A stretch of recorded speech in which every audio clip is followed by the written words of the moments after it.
नमस्कार, माइका नेपालको प्रस्तुति कोभिड-19 विशेष कार्यक्रममा यहाँहरू सम्पूर्णलाई स्वागत छ। म अनिता शाह। यो कार्यक्रम तपाईहरूले नेपाल अधिराज्यभरि 25 वटा रेडियो स्टेसन र टेलिभिजन मार्फत देख्न सक्नुहुनेछ, सुन्न सक्नुहुनेछ। यस कार्यक्रममा हामी विभिन्न अतिथिहरूसँग रहेर कुराकानी गर्नेछौँ। अहिले कोरोना भाइरसको संक्रमणको सन्तास विश्वव्यापी रूपमा फैलिएको छ अनि देशव्यापी रूपमा पनि फैलिएको छ र यही सेरोफेरोमा रहेर विभिन्न अतिथिहरूसँग कुराकानी गर्ने क्रममा आज हामीसँग कुराकानीको लागि विशेष अतिथिको रूपमा पाटन हस्पिटलमा प्रस्तुति गृहको क्षेत्रमा लामो समयदेखि सिनियर नर्सको रूपमा काम गर्दै आउनुभएको अभिरुचि बुढाथोकी हुनुहुन्छ। उहाँसँग रहेर आज हामी कुराकानी गर्नेछौँ। स्वागत छ हजुरलाई। धन्यवाद। आराम हुनुहुन्छ? एकदमै आराम छ। आजभोलि कामहरू कसरी अघि बढ्दैछ? प्रस्तुति गृहमा कतिको केसहरू, यो कोभिडको केसहरू कतिको देखा परिरहेको छ? अब आजकलको परिस्थितिमा कुरा गर्ने हो भने चाहिँ पहिलाभन्दा धेरै नै फरक छ हैन। पहिला चाहिँ एज अ नर्स हैन मैले प्रस्तुति वार्डमा काम गरेको लगभग 6 वर्ष बितिसक्यो। तर जहिलेबाट यो पेन्डेमिक सिचुएसन आयो त्यसपछि चाहिँ हाम्रो हस्पिटलले पनि प्रस्तुति वार्डलाई नै छुट्टै एउटा डिपार्ट खोलेको छ जसमा चाहिँ कोभिड प्रस्तुति भन्छौँ।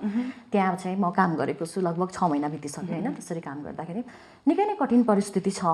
एकदमै गाह्रो छ। पहिला जस्तो सहज छैन। जसरी मान्छे देखेर डराउनु पर्ने अवस्था आइसकेको छ हैन। पहिला जति खुल्ला भएर हामीले काम गर्थ्यौँ त्यो इन्भाइरोमेन्ट छैन अहिले, किनभने सबैभन्दा बढी संक्रमण हुने भनेकै हस्पिटलमा हो हैन। यस्तो सिचुएसनमा आफू फ्रन्ट लाइनमा बसेर काम गर्दा चाहिँ पक्कै प्राउड फिल हुन्छ। I feel myself very proud हैन। तर पनि संयमतापूर्वक काम गर्दा गर्दै पनि संक्रमण हुन सक्ने खतरा चाहिँ भएको कारणले गर्दाखेरि अलिकति डर। त्यसको आफूलाई भन्दा पनि घरमा गइसकेपछि चाहिँ संक्रमण आफ्नो परिवारमा जान्छ भने चाहिँ अझ ठुलो त्रास छ। एकदम त्यो चाहिँ हुन्छ है। विशेष अहिले चाहिँ अब यो जुन किसिमको भाइरस सुरु भयो, कोरोना भाइरसको सुरुवात भएपछि एउटा यो क्षेत्रमा काम गर्ने मानिसहरूलाई हेर्ने दृष्टिकोण पनि एकदम परिवर्तन भएको छ। कस्तो पाउनु भएको छ तपाईले चाहिँ? अब यस्तो भन्नु पर्दाखेरि चाहिँ जे कुराको पनि नेगेटिभ पोजिटिभ एस्पेक्ट्स हुन्छ हैन। एडभान्टेज डिसएडभान्टेज भने जस्तै स्ट्रेन्थ लिमिटेसन।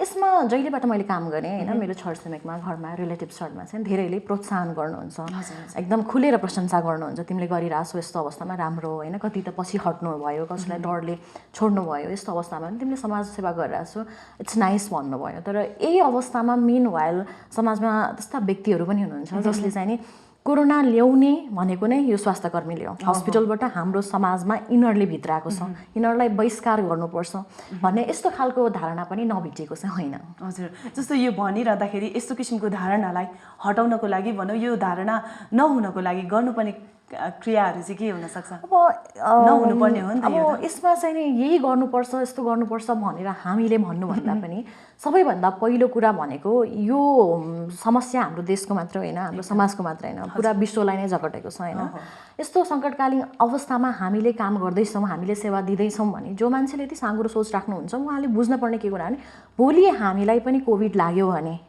ती तमाम स्वास्थ्यकर्मीले नै सेवा दिने हो भनेर यो कुरा चाहिँ मनन गर्नुपर्छ जस्तो मलाई फिल हुन्छ। किनभने हामीले त हामीलाई उहाँहरूले अभद्र व्यवहार गर्नुभयो त्यसकारण ट्रिटमेन्ट गर्दिन भन्न मिल्दैन। हामीले त सबैलाई निस्वार्थ भावले सबैलाई सेवा गर्छौँ हैन। त्यसकारणले यो चाहिँ नि अब जति नै क्वालिफिकेसन भए नि, जति नै एजुकेसन भए नि, जति नै सिभिलाइज्ड भए पनि यदि हामीले अरूको प्रोफेसनलाई रेस्पेक्ट गर्न सक्दैनौँ, यदि त्यस्ता व्यक्तिहरू जसले आफ्नो मृत्युलाई, आफ्नो जीवनलाई हत्केलामा राखेर काम गरिरहेको मान्छेलाई हामीले खुलेर प्रशंसा गर्न सक्दैनौँ भनेदेखि चाहिँ त्यो उहाँहरूको व्यक्तिगत हिसाबभित्रबाट उहाँहरूले मनन गर्ने कुरा हो क्या। मैले यस्तो गर्नु भन्नुभन्दा पनि उहाँहरूले चाहिँ मनन गर्नुपर्ने हो। जस्तो काम गर्दै जाँदाको दौडानमा चाहिँ अब एक प्रकारको डर अनि त्रास हुन्छ डेफिनेटली हैन। पहिला हाम्रो देशभन्दा अरू फरेन कन्ट्रीहरूमा देखियो हैन, जस्तो इटालीको कन्डिसनको कुरा गरौँ, त्यस्तै गरी युएसको सिचुएसन भिडियो लाइभ नै हालेको थियो हैन सोसियल मिडियाहरूले गर्दाखेरि। त्यो हेर्दाखेरि चाहिँ एकदम त्रसित थियौँ।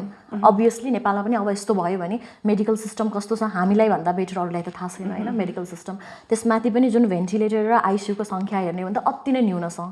1% पपुलेसनलाई पनि थाम्नको लागि मुस्किल हम्मे परिरहेछ। अहिले इभन यस्तो सहर क्षेत्रमा सुत्दा एकदमै गाह्रो भइरहेछ भेन्टिलेटरहरू गर्नको लागि। त्यो हेर्दाखेरि चाहिँ नि डर एकदम थियो, त्रास थियो हैन। त्यस कारणले गर्दाखेरि त्यतिखेर चाहिँ एकदमै धेरै त्रसित इन्भाइरोमेन्ट अरूहरूमा पनि त्रास देखियो। तर जब म्याटर्निटीमा लिस्ट आयो हैन कोभिड वार्डमा काम गर्नको लागि मेरो नाम पनि सेलेक्ट थियो।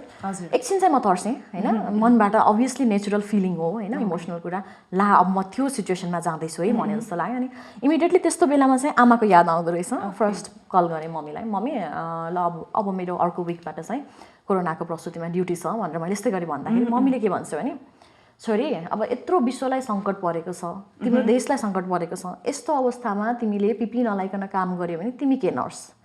एकदम बी ब्रेभ, गो, केही पनि हुँदैन, God is with you, just be blessed भन्नुभएपछि मलाई चाहिँ एकदम खुसी लाग्यो, एकदम हौसला मिल्यो, मेरो ब्याकमा छ है सपोर्ट भने जस्तो फिल भयो। अनि त्यसपछि चाहिँ नि स्टार्ट गरेँ। सुरुको दिनहरूमा चाहिँ अलिकति त्रास थियो र पछि काम गर्दै जाँदाखेरि बुझ्दै गयौँ होइन, जति नै संयमता अप्नाए पनि, पिपी नै लगाए पनि, अब N95 भन्छौँ होइन, नामै 95 भनेको 95% प्रोटेक्सन, येट 5% चाहिँ नि इन्फेक्सन हुनसक्छ होइन, त्यसको मतलब भनेपछि गर्दा गर्दै पनि हुँदो रहेछ सङ्क्रमण होइन। त्यस कारणले गर्दाखेरि घरमै बसेर पनि त हुनसक्छ नि होइन, हामीलाई पनि हुनसक्छ। त्योभन्दा बेटर बरु काम गरेर सङ्क्रमित होस् या फिर बचौँ तर सेवा चाहिँ गर्नुपर्छ भन्ने फिल चाहिँ आयो र अहिले चाहिँ एकदम प्राउड लाग्छ फ्रन्ट लाइनमा काम गर्दा। त्यही त एकदम राम्रो सपोर्ट पाउनु भएको रहेछ, धेरै राम्रो सपोर्ट। फ्यामिलीबाट चाहिँ मैले एकदमै राम्रो सपोर्ट पाएँ, रिलेटिभ्सहरूबाट, इभन समाजले गाउँ छिमेकीमा पनि उहाँहरूले चाहिँ मलाई एकदम सपोर्ट गर्नुहुन्छ क्या, खुसी, उहाँहरूको सपोर्ट देखेर खुसी लाग्छ। पक्कै पनि एकदम यो न्युज सुन्दा र यो कुरा सुन्दै गर्दाखेरि मलाई पनि एकदम खुसी लाग्यो। र थोरै कुरा गरौँ, अहिले जुन यो कोरोना भाइरस, मैले सुरुवातमा पनि भने यो महामारी विश्वव्यापी रूपमा फैलिएको छ र विशेष यसले पारेको असरहरूको बारेमा तपाईँले आफ्नो व्यक्तिगत रूपमा प्रत्यक्ष चाहिँ के अनुमान गर्नुभएको छ? अब यसको असर भन्दाखेरि त धेरै क्षेत्रहरूमा असर छ होइन, एउटा सीमित क्षेत्रमा छैन। जस्तो कि म नर्स हो, मलाई मात्रै हुन्छ भन्ने हुँदैन। आर्थिक कारोबारदेखि लिएर होइन, दैनिकी जीवन नै कठिनाइ बनाइदिएको छ यसले, धेरै नै फरक पारेको छ। र एज अ नर्स भन्नुपर्दा चाहिँ नि ड्युटी गरेर घरमा जब म पुग्छु नि, तब गइसकेपछि एकचोटि त्यो चढेको स्कुटर सेनिटाइज गर्नुपर्छ, खुट्टादेखि तलसम्म होइन, टाउकोदेखि माथिसम्म सबै चाहिँ नि सेनिटाइज गर्नु पर्यो। अनि त्यसपछि त्यो लगाएको लुगाहरू धुने, नुहाउने होइन। एकचोटि ड्युटी सक्छौँ हामीले, 6 घन्टाको सिफ्ट सक्छौँ, सावर लिन्छौँ, खाना खान्छौँ, फेरि अर्कोचोटि 6 घन्टाको सिफ्ट गर्छौँ अनि नुहाउँछौँ, अनि घर गएर पनि फेरि एकचोटि, दैनिकी 3 पटक जस्तो हामीले नुहाउनु परिरहेको छ भनेपछि यत्तिकै सामान्यतया रुगाखोकी चिसोले समाउने पनि डर छ होइन। त्यसमाथि पनि कुनै फङ्सन्स घरभित्रै भए पनि सँगै डाइनिङ टेबलमा बसेर खान पनि डर लाग्छ होइन, कतै ममा सङ्क्रमण भएर मैले त सार्दै छैन भन्ने डर लाग्छ। सधैँभरि भइरहन्छ, छुट्टै बस्नु परेको छ होइन, छुट्टै रुममा बस्छु र सकेसम्म चाहिँ नि डिस्टेन्स मेन्टेन गरेरै बस्छु। घर बस्दाखेरि पनि कतिखेर इन्फेक्सन हुन्छ थाहा हुँदैन होइन, त्यो भएर चाहिँ नि दैनिकी जीवनमै प्रभावित पारेको छ भन्दा पनि फरक पर्दैन। त्यही त, अब यो कहिलेसम्म रहने, कहिलेसम्म यसरी जाने, त्यसको कुनै अड्कल पनि छैन। हजुर, अब यो अनिश्चित छ होइन, किनभने भाइरस भनेकै त्यस्तो खालको इन्फेक्सन भयो जसको कुनै पनि औषधि हुँदैन। एन्टिभाइरल थेरापी भनेर चाहिँ त्यसको लागि निको बनाउने, न्यूनीकरण गर्ने मात्रै हो, तर निको बनाउने थेरापी छैन होइन। त्यस कारणले गर्दा फेरि यो नयाँ माहौल भयो होइन। रोग चाहिँ अहिले जुन लागेको छ विश्वव्यापी रूपमा नयाँ, इटालीमा हेर्दा छुट्टै साइन एन्ड सिम्टम छ, यहाँ आइपुग्दा छुट्टै साइन एन्ड सिम्टम छ, त्यसको प्रकोपहरू, त्यसको आकृतिहरू पनि फरक छ होइन। त्यो कारणले गर्दाखेरि यसै भन्ने अवस्था चाहिँ छैन।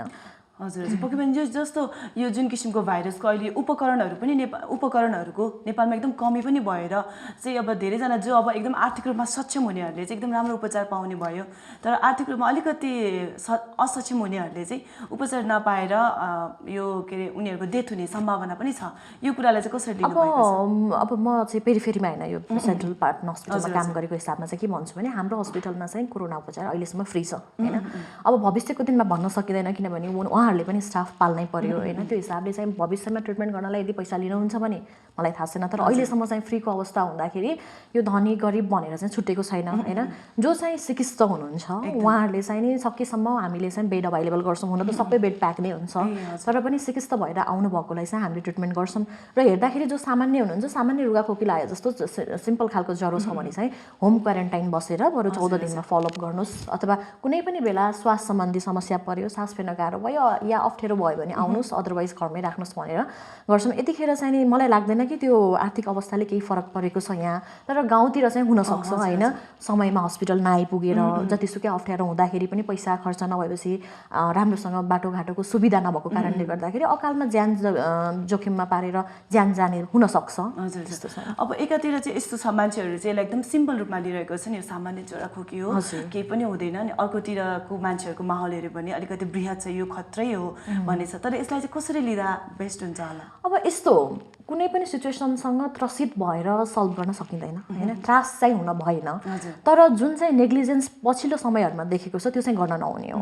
किन भन्दाखेरि म नर्स भएर हस्पिटल सेटिङमा काम गर्दाखेरि मैले सास फेर्न गाह्रो भएर छटपटेर होइन ज्यानसम्म जोगाएको के अरे जोखिममा भएको मान्छेहरूलाई देखेको छु, डिल गरेको छु। भेन्टिलेटरमा सुतिरहेको, तडपिरहेको मान्छेहरूलाई हेरेको छु होइन। त्यति मात्रै नभएर भेन्टिलेटर जहिले पनि प्याक होइन, दिनहुँ प्याक छ। दिनहुँ अरू सङ्ख्यामा बढ्ने मान्छेहरूलाई भेन्टिलेटर चाहिरहेको छ। त्यो बेलामा हतार हतार अरू हस्पिटलमा कहाँ खाली छ भनेर पेसेन्टलाई एकतिर सेवा दियो, अर्कोतिर भेन्टिलेटर कहाँ छ भनेर खोज्न परेको अवस्था छ होइन। त्यो देख्दाखेरि चाहिँ नि हामीलाई मेडिकल सिस्टमले धान्न सक्ने भन्दा धेरै नै अगाडि बढिसक्यो, अहिले विकराल रूप लिइ नै सक्यो है। त्यो चाहिँ उहाँहरूले के भन्नुहुन्छ भन्दाखेरि चाहिँ बाहिर हेर्दाखेरि 1000 जनामा 6 जनाको दरले मरिरहेको त छ नि, त्यो भनेको न्यून हो। तर त्यहीलाई पनि धान्न हाम्रो नेपालको जुन हेल्थ सिस्टमले धान्न गाह्रो भइरहेछ। भेन्टिलेटर नभएर सरकारले भनिसक्नुभयो कि अब चाहिँ नि जुन चाहिँ नि अनावश्यक त्यो अपरेसनहरू छ होइन, त्यो चाहिँ नि नगरौँ ताकि भेन्टिलेटर खाली होस् र हामीले कोरोनाको पेसेन्टलाई राख्न सकौँ भनेर उहाँहरूलाई भेन्टिलेटरको अभाव महसुस भइसक्यो, आइसियूको अभाव महसुस भइसक्यो। यस्तो बेलामा चाहिँ नि सपोज हामीलाई लाग्ला हामी त ल त्योबाट चाहिँ नि पार पाउन सक्छौँ होइन, किनभने यङ मान्छेहरूमा इम्युनिटी राम्रो हुन्छ, पार पाउन सकिन्छ। तर हामीबाट त्यो सङ्क्रमण यदि हाम्रो अभिभावकहरूलाई गयो अथवा भनौँ जो वृद्ध अवस्थामा पुग्नुभएको हजुरबुवा हजुरआमाहरूमा गयो त्यो इन्फेक्सन, त्यस्तो भनेदेखि उहाँहरूलाई त जटिलता हुनसक्छ, कम्प्लिकेसन आउन सक्छ। त्यतिखेर उहाँहरूलाई कहाँ लगेर राख्ने होइन। इभन म कार्यरत अहिले यो हस्पिटलमा चाहिँ मेरो स्टाफहरू धेरैजना सङ्क्रमण हुनुहुन्छ, मेरो कलिगहरू सङ्क्रमित हुनुहुन्छ र यो अवस्थामा पनि उहाँहरूलाई पनि छुट्याएर गाह्रो भएकोलाई हस्पिटलमा, अरूलाई घरमै राख भनेर होम क्वारेन्टाइन गरिसक्यौँ। हामी आफू स्टाफलाई बेड छैन भनेपछि यस्तो विकराल अवस्था हामीले देखिरहँदा चाहिँ नेग्लिजेन्स गर्न हुँदैन। यसलाई चाहिँ एकदम उच्च जोखिम भएको कारणले गर्दाखेरि संयम चाहिँ हुनुपर्छ, सचेत हुनैपर्छ भन्छ। पक्कै पनि। र अहिले विशेष यो कोरोना रोकथामको लागि सरकारी स्तरबाट सीमित स्रोत र साधनमा रोकथामको लागि जति पनि कार्यहरू गरिरहेको छ त्यसप्रति चाहिँ हजुर कतिको सन्तुष्ट हुनुहुन्छ? अब यस्तो हो होइन, गभर्मेन्टको कुराहरू हाम्रो नेपाल भनेको एउटा डेभलपिङ कन्ट्रिज होइन, त्यसमा पर्छ। अब जस्तो कि चाइनाले 10 दिनमा हस्पिटल खडा गरेर पुरै होइन सबैलाई सेपरेट राखेर घर घरमा गएर छानबिन गरेर ल्याउन सक्यो। त्यही हामीले त्यस्तै खोजेर त हुँदैन, किनभने नेपाल भनेको एउटा विकासोन्मुख देश हो होइन। यसमा चाहिँ त्यस्तो खालको फेसिलिटिजहरू मागेर चाहेर पनि हुँदैन। तर गभर्मेन्टबाट जति पहल गरिरहेको छ त्यसलाई पनि हामीले मान्नुपर्छ। उहाँले पनि ट्राई गर्नुभएको छ होइन। तर पनि अब यस्तै होस् उस्तै होस् भन्नुभन्दा पनि गभर्मेन्टको मुख ताक्नु अथवा कुनै पनि निकायको मुख ताक्नुभन्दा आफू चाहिँ सुरक्षित हौँ, किनभने सरकारको लागि यो बर्डन होला होइन, तर हाम्रो लागि एउटा जीवन भनेको व्यक्तिको लागि त एकदम अमूल्य छ नि त होइन। त्यही भएर केही गरी भोलि जटिलता आइहाल्यो, केही कठिनाइ आइहाल्यो भने त्यसैमा आफूले भोग्नुपर्छ।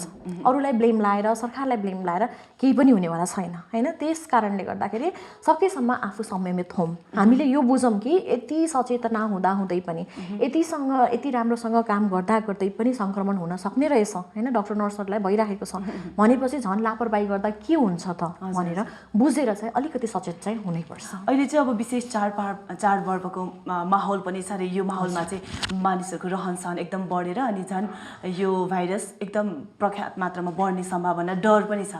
यो विषयमा के भन्नुहुन्छ? अब त्यही त अब हिजोकै तथ्याङ्क हेर्ने पनि 5747 कोरोना भयो होइन, 24 घण्टाको रेकर्ड जुन चाहिँ अहिलेसम्मकै हाइएस्ट रेकर्ड हो। यो यसको लागि चाहिँ नि तब हामी बजारमा निस्किन्छौँ नि तब यसो एकचोटि हेरौँ नेपालमा कहिले कोरोना आएको छ र भने जस्तो लाग्छ कि। सोसियल डिस्टेन्सिङको त कुरै छोडिदिउँ होइन, जुन लगाइरहेको मास्कको पनि राम्रो प्रयोग भएको छैन कि। मास्क लगाउनुहुन्छ अनि केही कुरा किन्न पऱ्यो भने मास्क खोलेर नजिक गएर बोल्नुहुन्छ सुनिँदैन भनेर होइन। अब सोसियल डिस्टेन्सिङको त कुरालाई एकछिन परै राखौँ। त्यो हात राम्रोसँग सेनिटाइजर पनि जुन रूपमा पहिले प्रयोग गर्नुभएको थियो त्यसरी प्रयोग गरेको पनि देखिँदैन होइन। त्यही हातले सबैतिर छुनुहुन्छ अनि मास्क पनि छुनुहुन्छ, आँखाहरूतिर पनि छुनुहुन्छ, त्यही हातले यताउति गर्नुहुन्छ, त्यसलाई सेनिटाइज गर्नतिर ध्यान गएको छैन। पहिलाभन्दा चाहिँ धेरै बढेको छ। जतिखेर त्रास थियो डर थियो त्यतिखेर चाहिँ एकदम राम्रोसँग फलो गर्नुभयो सबैले होइन रुलहरू। तर अब अहिले आएर चाहिँ नि त्रास कम भएर हो कि अथवा के भएर हो होइन, दसैँ तिहार चाडबाडले छोएर हो कि एकदमै नेग्लिजेन्स बढेको चाहिँ देखिन्छ। पक्कै पनि जस्तो यसबाट चाहिँ एकदम आफू र आफ्नो परिवारलाई सुरक्षित राख्नको लागि गर्नै पर्ने कार्यहरू भन्नुपर्दा चाहिँ अब यो गर्नै पर्ने कार्य भनेपछि चाहिँ स्कुल पढ्ने सानो बच्चादेखि ठुलो सबैलाई थाहा छ। अब थाहा छ है कोरोना भने बित्तिकै के हो भनेर चाहिँ आजकल कसैलाई मतलब नसिकाए पनि हुने जस्तो क्या। सोसियल मिडियाले पनि भनिराखेको छ, हस्पिटलहरूमा भिजिट भएपछि पोस्टर प्याम्पलेट सबै कुराबाट होइन त्यो अनलाइन मिडियाहरूबाट हरेक ठाउँबाट छ्यापछ्याप्ची थाहा छ। तर एउटै कमी मैले के देख्छु भने सबै थाहा हुनुको बावजुद पनि नेग्लिजेन्स हामीले चाहिँ त्यो फलो गरेको छैन क्या। थाहा छ सबैलाई थाहा छ कसरी बस्ने, जस्तै सेनिटाइजरको प्रयोग गर्ने होइन, खानपिनमा विशेष ध्यान दिने, एक्सर्साइजहरू गर्ने, इम्युनिटी बुस्टअप गर्ने, सोसियल डिस्टेन्सहरू मेन्टेन गर्ने, मास्कको राम्रो प्रयोग गर्ने होइन, जाँदा बजार जाँदाखेरि भाइजरहरू मास्कहरू लगाएर जाने, फ्रिक्वेन्ट चाहिँ ह्यान्ड वासिङ अथवा चाहिँ सेनिटाइजर युज गर्ने, यो सबै थाहा छ हामी सबैलाई। तर के भने बस हामीले व्यवहारमा चाहिँ लागू गर्न अलि छोडेको हो। एकदम गर्न चाहिँ एकदम जरुरी छ। त्यसैलाई गरौँ, थाहा भएको कुरालाई जति पनि गभर्मेन्टले लागू गरेको नियमहरू चाहिँ स्ट्रिक्टली पालना गरौँ, त्यो हाम्रै लागि हो। बर्डन नसोचौँ होइन, आज दुःख भयो भने भोलि त लाइफ सुनौलो छ नि। एकदम स्वस्थ नै सबैभन्दा ठुलो धन हो भन्ने कुरा, स्वास्थ्य नै सबैभन्दा ठुलो धन हो। अनि हामी स्वस्थ भएमा हाम्रो परिवार स्वस्थ हुनेछ। अलिकति हजुरको पर्सनल केही कुराहरू पनि गरौँ। यही क्षेत्रमा भनौँ, नर्सिङको यो क्षेत्रमा लाग्नुको कारण मतलब कताबाट चाहिँ हजुरलाई यो क्षेत्रतिर आउनको लागि प्रेरित भयो?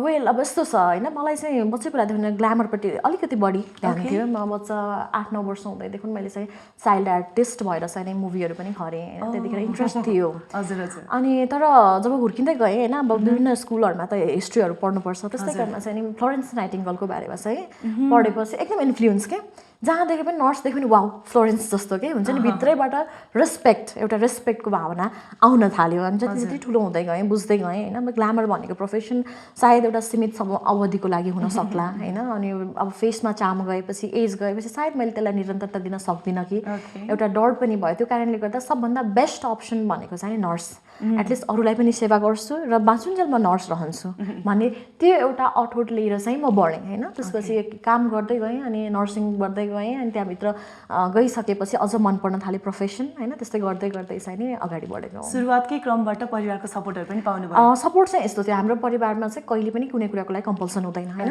तिमीलाई जुन फिल्डमा इच्छा लाग्छ त्यसमै जाऊ, तिमीलाई एक्टिङ पढ्न मन लाग्छ भने केही रोकटोक छैन, जाऊ गर भन्दाखेरि चाहिँ मलाई बेस्ट नर्सिङ नै लाग्यो त्यो बेलामा। त्यसमाथि पनि म चाहिँ मेरो लाइफ चाहिँ धेरै फ्लोरेन्स नाइटिङ्गेलबाट एकदमै प्रभावित भइसकेको थिएँ म। त्यो कारणले गर्दा पनि अहिले कहिलेकाहीँ त्यो ग्ल्यामरको क्षेत्रहरू मिस हुन्छ?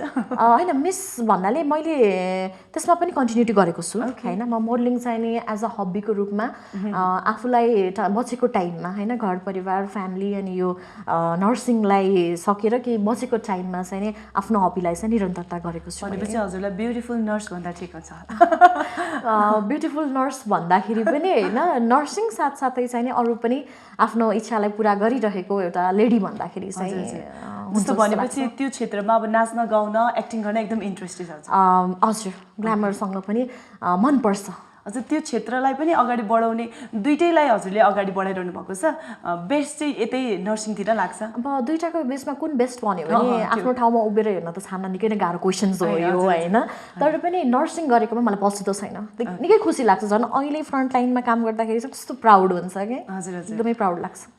अपकमिङ प्रोजेक्टहरू के छ, कसरी अघि बढ्ने? अब मेरो योजना भनेको नर्सिङलाई त म ब्याक गर्न सक्दिनँ, अब म ब्याक मुभ हुने त चान्सेस छैन। मेरो ब्याचलर सक्यो नर्सिङमा, अब मास्टर्सको प्रिपेयर गर्दै थिएँ, यही बेलामा कोरोनाले गर्दाखेरि चाहिँ इक्जामहरू पोस्टपोन भयो होइन। अब डेफिनेटली नियर फ्युचरमा यसैलाई नै अगाडि बढाउँछु, निरन्तरता दिन्छु र समयले मिलेर भ्याएसम्म चाहिँ नि सायद मोडलिङलाई पनि कन्टिन्यू गर्छु। हजुर, पक्कै पनि। जस्तो यो नर्सिङकै क्षेत्रमा काम गर्ने दौडानमा अब प्रसुति गृहको क्षेत्रमा हजुर काम गर्दै आउनुहुन्छ, कस्तो कस्तो व्यक्तिहरूसँग हजुरको भेट अनि केही के अरे एउटा हामीलाई भन्ने खालको कुराहरू? एकदमै एक्सपिरियन्सहरू दिनौदिन नयाँ एक्सपिरियन्स हुन्छ होइन, जुन चाहिँ हामीले बयाँ गर्नै सक्दैनौँ, हाम्रो मुखबाट यस्तो खालको एक्सपिरियन्सहरू हुन्छ। तर त्यो भन्दा पनि कस्तो हुन्छ त भन्दाखेरि दिनौँ त्यो आफू मृत्युको मुखमा पुगेर एउटा नयाँ लाइफ जन्म दिने हो प्रसुति भनेको होइन। त्यो पीडाबाट छटपटेर त्यस्तो छटपटाएपछि एकैचोटि बच्चा डेलिभरी पछि त्यो सबै पेन बिर्सेर जब आमाले त्यो बेबीलाई समाउँछ नि इमोसनल हुँदै, त्यो चाहिँ सबैभन्दा खुसीको क्षण लाग्छ मलाई एकदमै। त्यो देख्दाखेरि आनन्द आउँछ, सेटिस्फ्याक्सन हुन्छ, मेरो कामको सक्सेस भयो भन्ने चाहिँ नि फिल हुन्छ। हजुर, विशेष अब यो नर्सिङकै क्षेत्रलाई अझै अगाडि बढाउनको लागि चाहिँ होइन, सेवा सुविधादेखि लिएर हरेक कुराहरू चाहिँ आउँदा कस्तो राम्रो उपयुक्त कस्तो होला? जुन चाहिँ नि जस्तो पर्याप्त छ हजुरहरूलाई हुने सेवा सुविधाहरू? यस्तो हो, सेवा सुविधा भनेर भन्दाखेरि चाहिँ यही नै हुनुपर्छ त्यही नै गर्नुपर्छ भनेर हाम्रो डेभलपिङ कन्ट्रीमा यस्तो हाई फाई सुविधा खोजेर त हुँदैन होइन। तर नर्सिङ प्रोफेसनलाई चाहिँ नि इम्पावर गर्न जरुरी छ है। यो चाहिँ एकदम अरूहरूले के भन्छ डक्टरको अन्डरमा बस्ने त हो नि, तर उहाँहरूले अहिलेसम्म बुझेको छैन नर्सिङ एउटा इन्डिपेन्डेन्ट प्रोफेसन हो है।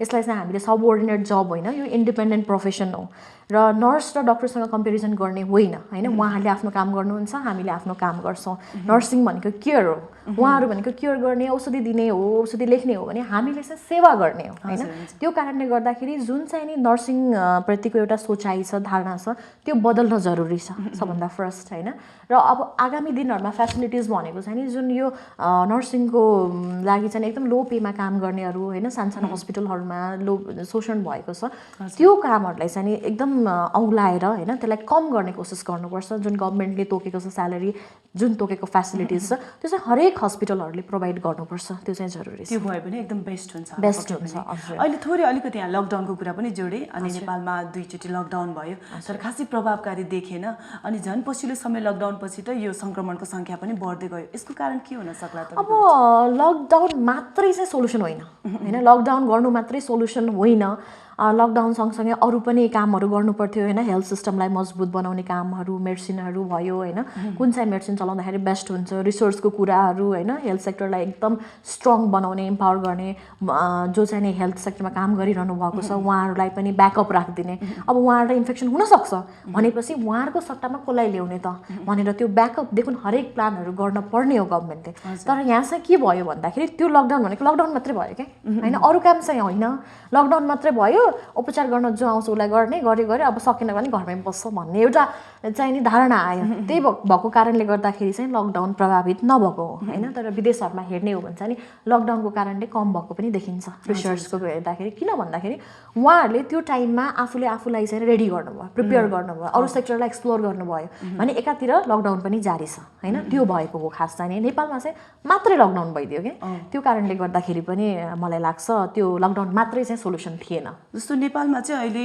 यो कोरोनाबाट मृत्यु हुनेको संख्याहरू जति पनि भनिरहेको छ नि यो कोरोनाबाट भएको हो त भन्ने एकातर्फ चाहिँ एउटा क्वेसन पनि छ होइन कतिजनाले चाहिँ एउटा किसिमको रोग हुन्छ त्यो रोगको कारणले गर्दा मान्छे मर्छ लास्टमा चाहिँ उनलाई कोरोना भएर मरेको भन्ने पनि भनिन्छ यो विषयमा अब यस्तो छ कि यो भन्दाखेरि WHO ले के भनेको छ भने यदि तपाईँको टेस्ट गर्दाखेरि कोरोना पोजिटिभ आयो भने त्यो डेटलाई पनि कोरोनामा काउन्ट गर्नुहोस् भनेको अब यत्रो विश्व स्वास्थ्य सङ्गठनले किन भन्यो होला त भन्दाखेरि जस्तो कि अब हुनसक्छ तपाईँलाई अलरेडी रोग लागेको छ मानव सपोज अहिलेको अवस्थामा भनौँ किडनीको रोग लागेको छ होइन भने पनि तपाईँ बाँच्न सक्नुहुन्थ्यो नि त आगामी दिनहरूमा डायलाइसिस गरेर होस् कि होइन अथवा किडनी ट्रान्सप्लान्ट गरेर होस् कि जेसुकै गरेर पनि तपाईँको जिन्दगी अझै 5-10 वर्ष लम्बिन सक्थ्यो कि तर तपाईँमा त्यो कोरोना इन्फेक्सन आएको कारणले गर्दा इम्युनिटी लो भयो होइन इम्युनिटीले चाहिँ त्यो कोरोनासँग लड्दैमा चाहिँ नि गयो त्यही भएर चाहिँ तपाईँको जुन लाइफ स्प्यान लामो छ त्यसलाई त छुट्यायो नि त कोरोनाले त्यो भएको कारणले गर्दाखेरि चाहिँ कोरोना इन्फेक्सन भएपछि चाहिँ मृत्युदर भएको हो भनेर मान्नुपर्छ हामीले होइन अरू रोगले मर्यो होला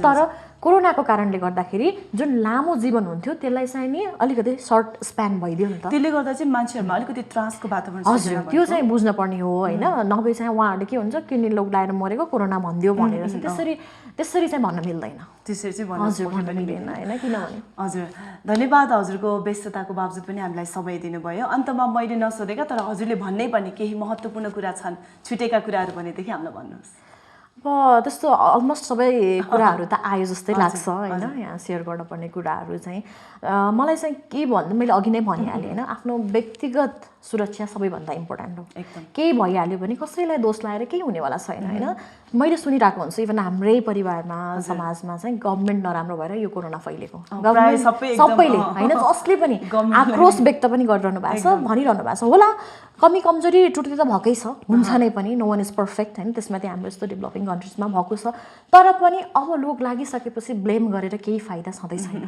त्यही भएर रोग लाग्नै नदिनुहोस् होइन त्योभन्दा अगाडि आफू सचेत हुनुहोस् र सबै नियम पालना गर्नुहोस् स्वस्थ रहनुहोस् आफू जोगिनुहोस् कोरोनाबाट र आफ्नो परिवारलाई चाहिँ जोगाउन ट्राई गर्नुहोस् र यो जुन दसैँमा छ नि दसैँमा चाहिँ अब टिका आशीर्वाद थाप्नुपर्छ आफूभन्दा मान्यजनबाट तर हामी जसकोमा यत्रो लामो समय दूरीहरू होइन कायम गरेर हामी चाहिँ टाढा टाढा गएर टिका लगाउँदाखेरि बाटोमा सङ्क्रमण फैलेको हुनसक्छ कन्टामिनेसन हामीलाई भएको हुनसक्छ त्यसले हामीलाई त केही असर नगर्ला तर वृद्ध अवस्थामा पुग्नु भएको जो हाम्रो गार्जियन हुनुहुन्छ उहाँहरूलाई सङ्क्रमण फैलियो र सरेर फैलिएपछि उहाँलाई जटिल अवस्थामा पुग्यो भने निकै नै ठुलो जोखिम होइन निकै नै ठुलो भनौँ न डिसएडभान्टेज भोग्नुपर्छ कन्सिक्वेन्सेस हुन्छ त्यही भएको कारणले गर्दाखेरि जुन ठाउँमा हुनुहुन्छ त्यही राम्रोसँग सेलिब्रेट गरौँ अब सोसियल मिडिया यति एक्टिभ छ भिडियो कलहरू गर्न मिल्छ होइन एज इफ आज यहीँ नै भयो जस्तो छ ग्लोबलाइजेसन भइसकेको छ त्यो भएको कारणले गर्दाखेरि आफू सुरक्षित भएर त्यही ठाउँमा बसेर सङ्क्रमण फैलाउन र फैलिनबाट बचेर चाहिँ चाडबाड मनाऊ एकदम धन्यवाद हजुरको राम्रो सल्लाह सुझावको लागि र आगामी दिनहरूमा गर्ने कार्यहरूको लागि अग्रिम शुभकामना। हजुर थ्याङ्क यू सो मच। हस् थ्याङ्क यू। हस् त्यसै गरी हाम्रो यो इन्टायर टिमलाई पनि थ्याङ्क यू दिन चाहन्छु म होइन। हाम्रो टेक्निकल पार्ट अनि यहाँहरूले सबैलाई चाहिँ थ्याङ्क यू। यो प्रोग्रामलाई पनि थ्याङ्क यू किनभने मेरो अलिकति भनाइहरू व्यक्त गर्न दिनुभएको चाहिँ नि एकदमै कृतज्ञता ज्ञापन गर्न चाहन्छु। धन्यवाद। Thank you. आजको कार्यक्रम यहाँलाई कस्तो लाग्यो? आजको कार्यक्रमको विशेष अतिथिको रूपमा हामीसँग पाटन हस्पिटलमा काम गर्दै आउनुभएको सिनियर नर्सको रूपमा प्रस्तुति गृहमा काम गर्दै आउनुभएको अभिरुचि बुढाथोकी हुनुहुन्थ्यो। उहाँसँगको कुराकानीलाई आजको श्रृङ्खलामा हामीले हजुरसामु प्रस्तुत गऱ्यौँ। सल्लाह सुझावको रूपमा तपाईँहरूको प्रतिक्रिया हामीलाई सधैँभरि खाँचो हुन्छ, दिनुहोस् होला। यति भन्दै आजको कार्यक्रमबाट हामी बिदा हुन्छौँ। नमस्कार।